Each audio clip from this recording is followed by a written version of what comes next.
You know, this is just a few months before the first WrestleMania. You guys had already done the first Starrcade. I want to talk about the match, but was there also like a sense of competition? Did you guys really care what was going on with Vince, or was it you're kind of on your own? No, brother, we cared. God, we cared. Then if you didn't care about that, then they found out they'd fire your ass. Here again, and not since you brought that up, Vince was on the WCW board of for 10 years before he bought it. 10 years before he bought it out. Okay, he was on the board. I don't know, silent or what, but he was on the board. And guys were, I don't know if you remember, they were going back and forth like we had an internet highway to just boom, back and forth. But the thing with me and we had a good. I mean, he liked it kind of rough. But I like to have a night off just like anybody else. So you get like Ricky Steamboat. Now I'm bringing Steamboat up because Steamboat was a night off. Mm-hmm. You could wrestle Steamboat 30 times in a week, and it'd be like having maybe one match. Okay, as far as bumps, bruises, because he was light as a feather. He was easy. Yeah, whatever you want to do, brother, whatever you want to do. Manning was kind of the opposite to the way Manny wanted to call some of it, which you let him call a couple of spots, he was fine, you know. So I let him call a couple of spots, and then I called the damn.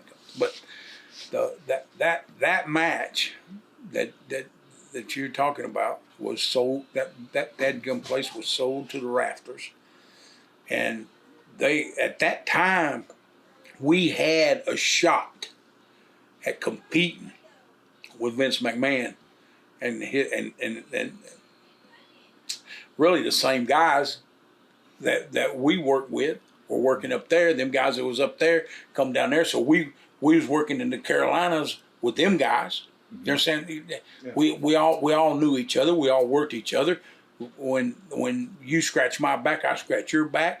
If you hit me like this, I'm going to hit you like that, you know, and that's the way it was. That's the way it was, and you didn't rock the boat. You didn't rock the boat. Manny kind of liked to rock the boat a little bit. He liked to make little ways to get attention, In other words, we didn't do spots to get attention from the guys in the back or the promoters or the bookers or whatever. We did spots to impress the fans, the people that meant something, the people that you bring them up and you set them back down. You bring them up and you set them back down. And I was a general at that, brother. I was good at that. And one thing I pride myself on, even to this very day, with my mouth, I can get them here and I can bring them back down. And get them here, set them back down. That's what. But Manny was I'm gonna tell this story because it's been told, but I'm gonna tell it. We wrestled in North Fork, Virginia. All right, it's a big old Coliseum up there, big nice place. The Scope. Well, the Scope. Yeah. It's right there. Water. Yeah, water. Right, there's water right there. Anyway, I don't know if it's, but anyway. It's near Virginia Beach. Yes. Yeah. The restaurant at the motel we stay at there's a restaurant, 24-hour restaurant. So we wrestle, take a shower, get dressed, go down. I'm going over to the restaurant, and I'm by myself. I'm I'm top heel, and I'm sitting there eating, and I feel a piece of food hit me from behind. And I look, and I brush it off, and don't think nothing about it. Whop! Another bigger piece hits me. Then another bigger piece, and another bigger piece, and now, it's coming from a table. Looks like 5 or 6 people are sitting there, and I turn and I look, and there's Manning's bouncing food off the back of my head, and I said, brother, them girls right there just watched me and you in a main event,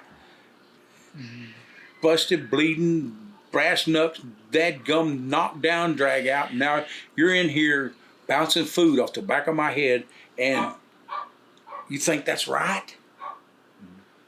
I said, let's go outside. And I got up and walked out. Well, he's taking his time. Manny don't come out there. Because he knows that at least he's going to get is a good ass chewing. That's the least he's going to get. So I'm standing out there at the doors waiting. Here comes, they call the cops.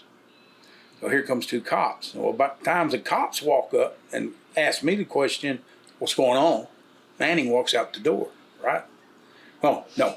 Manning walks out a little bit before them, and Manning's saying, well, come on, Bart, what's wrong with you? What's going on, brother? What's? And here comes the cops, and he goes, hey,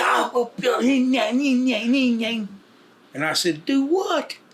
I said, you gutless. And I said, no, sir, there ain't a thing wrong. Not one thing's wrong. I'm walking to my room right over there, and here's the key. There's my room number right there.